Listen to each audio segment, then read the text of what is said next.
Good morning. It is Friday, the 30th of September. It is the final day in September. Happy October, nearly everyone. It is nearly October, and welcome to the Mancunian Way Daily News in 10. Quick, short little bits, bite sized news in a 10-minute period. Now, let's get straight into it all. International break is over. Down to the football. And what I'm going to talk about today is going into a little bit of early team news ahead of the Manchester derby. Now, we can confirm Sky Sports News did have a little bit of a video package yesterday on Thursday, and it has shown that John Stones did not take part in any training on Thursday. We can confirm that Kyle Walker and Emerick Laporte were part of training. He has been absent, obviously, from the internationals due to the hamstring injury picked up against Germany, going off early in that game to replace by Manchester City's very own Kyle Walker, which was good to see. But in footage from Sky Sports News, most first-team players were present, including Laporte, who is yet to feature so far this season. But aside from Stones' absence, players like Ake, Walker, Erling Haaland were all present, as was Kevin De Bruyne and Manuel Akanji. Obviously, other players that were spotted within the training was Ruben Diaz, Roderick, Riyad Mahrez, João Cancelo, Phil Stockport and Iniesta Foden, Cole Palmer, Julian Alvarez, and Jackie Grealish was all part of it. Also in training were 6 youth team players, including the familiar face of Rico Lewis, JWE, Josh Wilson Esprand, who will be providing backup to the fullback positions this season. Obviously, Nico O'Reilly, defenders Max Allain, Thomas Gal. Put my teeth back in my mouth. Sorry about that. Thomas Galvez and forward Joel Nadala all did appear amongst the first team training on Thursday as well. So that is interesting to say. Still no Calvin Phillips, no John Stones. Be interesting to see what Pep Guardiola's press conference is later on today. We'll keep an eye out here on that for the channel, keep you informed. Also, to a little bit of news regarding transfers. Now, Real Madrid, the next story I tell you could be why Real Madrid have bought. The Madrid media have put this crap out. That apparently they are interested in €100 million euro bid for João Cancelo next summer is Real Madrid. And apparently they are after the Portuguese international. They did miss out on the signing of Erling Braut Haaland. And from what we've actually found out is they missed out by quite some way of signing Haaland. They kind of weren't even in a 2-horse race. They were third in a race, really. Don't want to be third, really, do you? But apparently, Dave said that.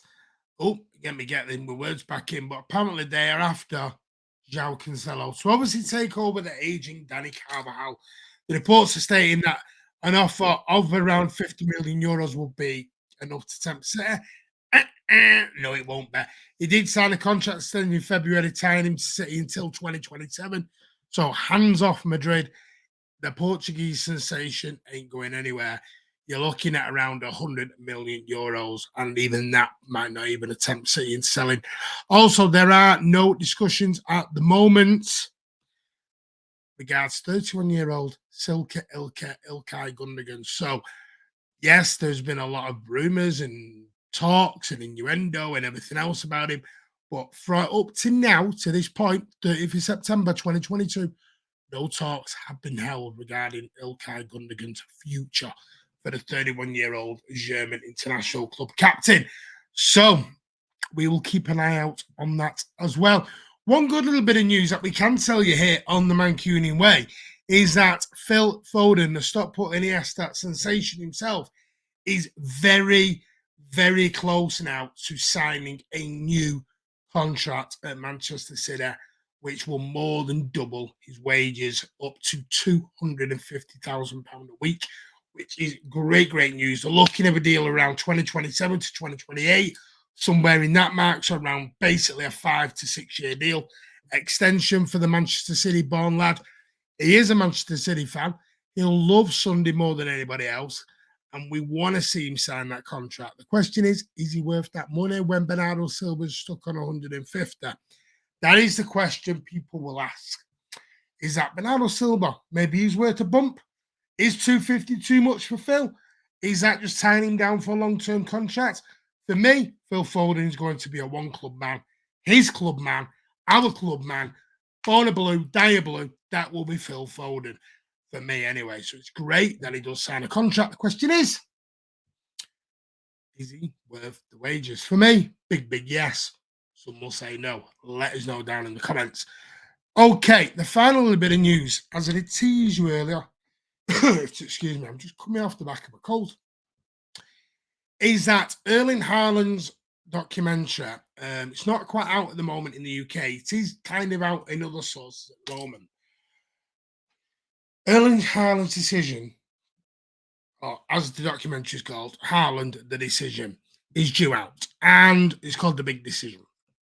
And what has come out of it is that everyone thought it was Manchester City and Real Madrid. This is from Haaland's camp and Haaland himself. Manchester City were always number one on their list. Always number one.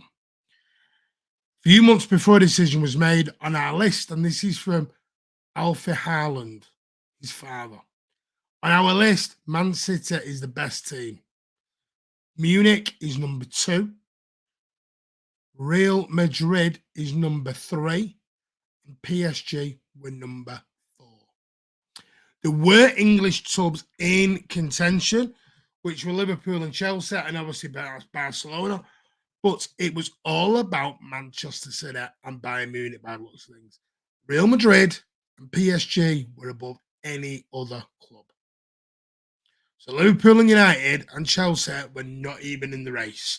They were gone. They were, well, no, tell a lie. They were in the race, but they were near the back. Yeah, they were near the back. City with the hair. No, probably the tortoise, because you think of it, we were the tortoise. Everyone didn't expect us to be him, and then boom, we took over everyone, and we won the race. Look up the tortoise and the hare story. You'll see what I mean by that. Everyone had City as the back line, weren't the favourites. The City were the favourites all along. So Erling Haaland and Alfie Haaland. So it tells you, born a blue. He said he transferred to a club. He's never transferred to a club because of a manager. But it is a big plus to have Pep Guardiola as the manager, seeing as he is the best manager in the world. The options were a few months before the decision was made. So it is something that they looked at. He's talked about, obviously, the goals that he's scored so far. So I think what we've got to look at is that Erling Braut Haaland has not come to Manchester City for money or for anything else other than this was the number one place he wanted to be. The decision was made in early April. So it actually fits in. There was a story by Jack Gorn around about the end of March earlier this year where it was said he's due to make the decision very, very soon. And Manchester City seemed to be the destination. And then, obviously, for the Haaland camp to now confirm that within this documentary, which will be shown, that the decision was made early April. Yeah. They kind of probably end of March, they went, yeah, looks like City. April, decision was made and done. Within a week, 10 days, bang, that decision was done and everything was closed. So that is good to see. But yeah, what a way to kick off the derby. Erling Haaland, come on, son, bag yourself a few goals. Get your revenge for your father. I'd love to see it. Love to see it. Stuff those red bastards.